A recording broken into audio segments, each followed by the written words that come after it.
I am standing on my childhood street called Patrick Henry. Very, very cool. The memories I have here are just flooding in. It's at this house right here. I used to play with these kids. I threw a baseball right through their window. My parents made me pay for it, fixing it from my allowance. I didn't even know I had an allowance. I don't even remember that, but I remember throwing the ball through the window. This house, this was Miss Terry. I don't know how old Miss Terry really was, but when you're really young, everyone beyond a certain age, no offense, is really old. And Miss Terry hated for us to go into her backyard. So what do you think we did? We went in her backyard, okay? She hated people to be in her front yard, but guess what we did? We go in her front yard. You would think that would discourage us, but when you're young and dumb, you don't care. And for some reason, it was great excitement for us. I don't know what that was. Now this house over here, this house, it was a very different home at the time. Their house got struck by lightning, okay? And I, in the middle of the storm, ran across the street at like 9 years of age. I checked on them, they weren't home. I had my uncle call 911.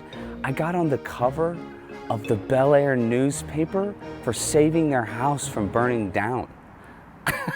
Like, so cool experience, right?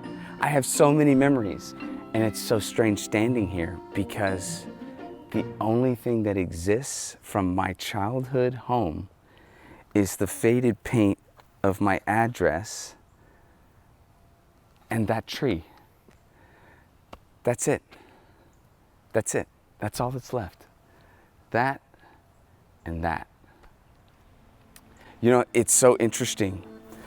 Paul talks about in 2 Corinthians 5, chapter 1, he goes, "For we know that if the earthly tent we live in is destroyed, we have a building from God, an eternal house in heaven, not built by human hands."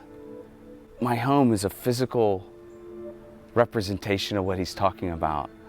He's talking about this earthly tent, our bodies, and he's talking about the temporal nature of what we have in our earthly body. You know, no different than the street.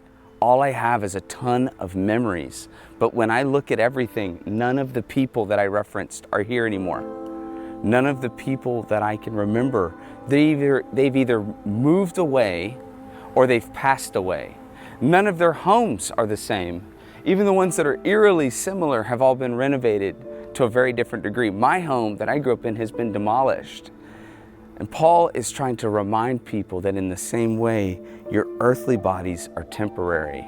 He calls them a tent, that they will pass away. They will turn on you. They will age and decay in their own right. Disease and sickness will take hold. And that we long, as Paul would say, for something that is beyond the temporary, something that God has made for us, not made by human hands. Everything here was made by human hands, and everything on this street has a shelf life. And he's saying that God has made something for us that's very, very different. God has made something for us that will last forever. And it's made possible because of what Jesus has done.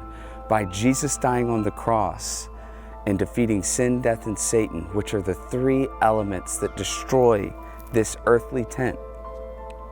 By Jesus dying on the cross and taking on the earthly flesh and being the perfect sacrifice, now what we have is the very real possibility of something that will last forever in heaven.